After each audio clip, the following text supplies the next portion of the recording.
Good evening, everybody. My name is Amuta. I'm working in Indian Embassy. So I have a lot of questions, but for time being, I'm saying little bit questions. So in Islam, why there is no caste system? Yes, sister. Okay, my second question Sister, is ask the first question. After I reply, you can ask the second question. Okay, fine. Give me the answer. Sister asked the question, why in Islam there's no caste system? Because in Islam we believe that all the human beings are equal, unlike in Hinduism.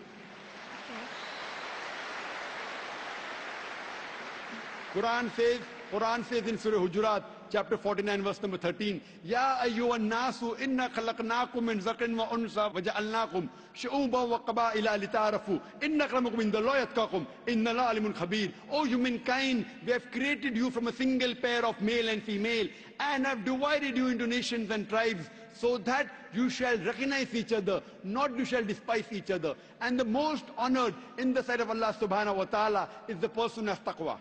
The criteria for judgment in the sight of Almighty God for a human being to be superior to the other human being, it's not sex, it's not caste, it's not color, it's not wealth, it's not age, but it is taqwa, it is God consciousness, it is piety, it is righteousness.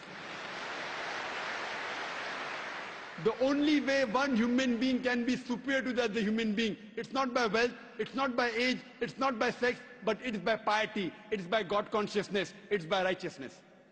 Unlike Hinduism, when we read the Vedas, it's mentioned that Almighty God, He created the Brahmin class, the learned class from the head. That's the first caste. Then He created the warrior class, the Kshatriyas, from the chest. Then from his stomach and thighs, He created the business community, the Vaishyas. And from the feet, He created the Shudras, that's the untouchables, that's the lower caste. So this is what is mentioned in the Vedas. In Islam, we believe that all the human beings are equal. We don't believe that one human being is superior to the other human being because of birth, because of profession, because of wealth, because of color, because of caste. So Islam is a universal religion. Unlike in the Vedas, what they say that you have to stick to your profession. Because, it was mainly controlled by the Brahmins, which is again small percentage, minute percentage. And they say that if you're born as a Shudra, you remain a Shudra, you serve the Brahmin, next life maybe you may become a better person. No, this is all ideology. So that, they want to keep the low person will remain low, and the rich and the top people remain top. In Islam, we believe in equality. And Islam is a religion for all the human beings. That is the reason Islam is against caste system. Hope that answers the question, sister. Okay, sir, I have one more doubt. So why you are saying the Muslim is Sayyid Muslim or Sunni Muslim or Shia? So what is that? Sister said that why am I saying Sayyid Muslim and Shia Muslim Sunni? I never said Sayyid Muslim, Shia. Muslim is the one who submits his will to Almighty God. In Islam, there is no sect.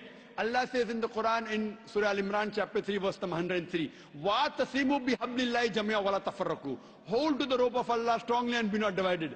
There is no Sayyid Muslim and Sunni or this. Yes, the family. Fine, you may belong to a family. You may belong to a Sheikh family. You may belong to Sayyid family. To know your roots. That does not mean a person is superior. A Khan is superior to a Sheikh or a Sayyid. No. It is belonging to your roots. Like how you may come from some family so that you have come from particular land or particular area. If you have come from Konkan region. So this is family background. It doesn't mean one person is superior to the other. The only way one human being can be superior to the other human being is by piety, is by righteousness, is by God consciousness. Hope that answers the question, sister. Okay, second question. Why in Islam marriages no horoscope is seen? Sister asked the question that why in Islam during marriages no horoscope is seen. Because, sister, we don't believe in horoscope. Why there is no date of birth? Based on the date of birth, you are not seeing any horoscope?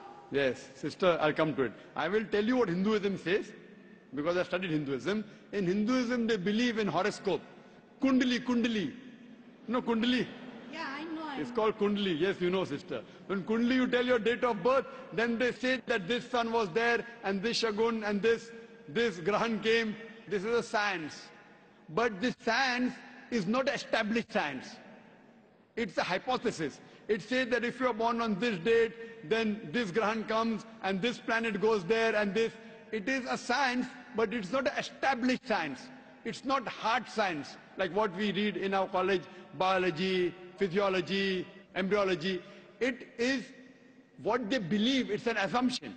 And then they talk about future. Everything what they mention in the Kundali does not come out to be true.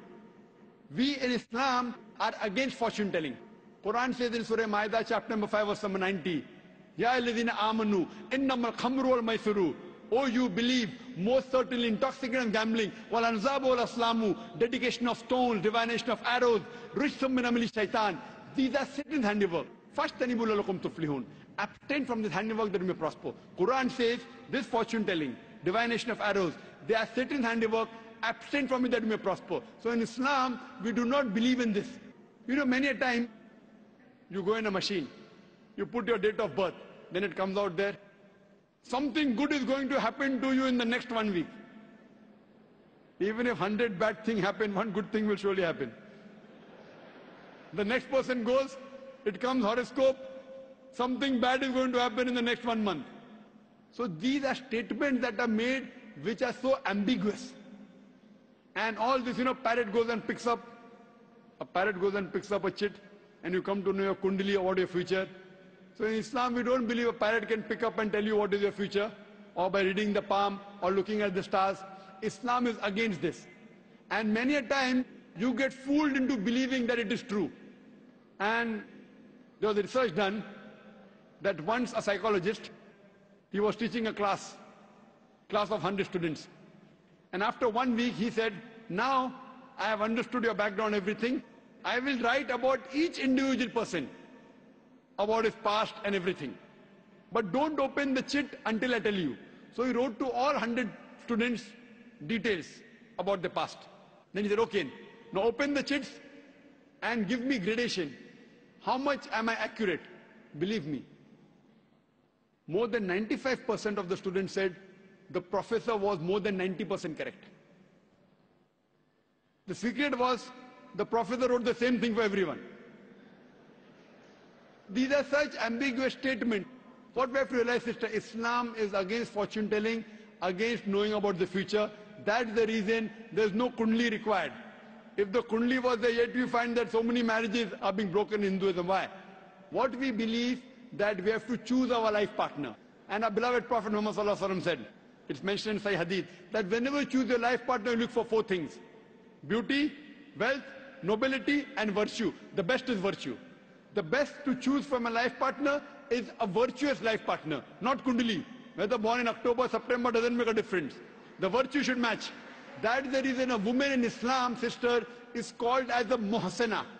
Muhsana in Arabic means a fortress against the devil. In other religions, including Hinduism, the woman is referred as an instrument of a devil. In Quran, the woman is referred as a muhsana.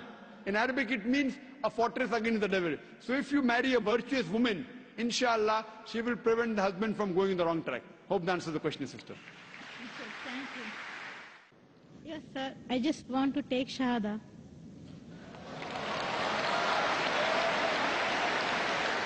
MashaAllah. The sister who asked the question earlier, and I believe you're a Hindu sister?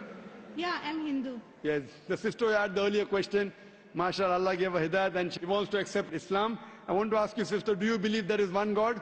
Yeah, I believe in Do you one believe that Almighty God has got no images? God. Yes, sir, I believe. Yes, and you believe that there's no one to worship besides Allah? Yeah, I believe Allah is the Do you believe Prophet Muhammad is the last and final messenger of this God? Yes, I believe. Inshallah, I'll say in Arabic and you repeat it, sister. Ashhadu. I'll say in Arabic and you repeat it, sister, slowly. Okay. Ashhadu. Hashadu Allah. Allah Ilaha. ilaha Illallah. illallah Wa ashhadu. Washadu Anna. Anna Muhammadan. Muhammadan Abduhu. Abdu Wa rasuluhu. wa Wa rasuluhu. Rasulu. MashaAllah, sister.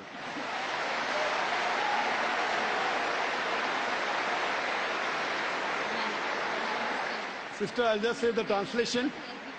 I'll just mention the translation, sister. You just repeated the translation, which will be much more easier. I bear witness. I bear witness I bear witness that that there is no God there is no God but Allah but Allah and Prophet Muhammad and Prophet Muhammad is is the messenger the messenger and servant of Almighty God. and Servant of Almighty God. servant of Almighty God. MashaAllah, sister. You are a Muslim. May Allah subhanahu reward you. And may Allah grant you Jannah. And sister, as I mentioned earlier, if you have any question, any queries, please don't feel shy. You can contact the local organizations here.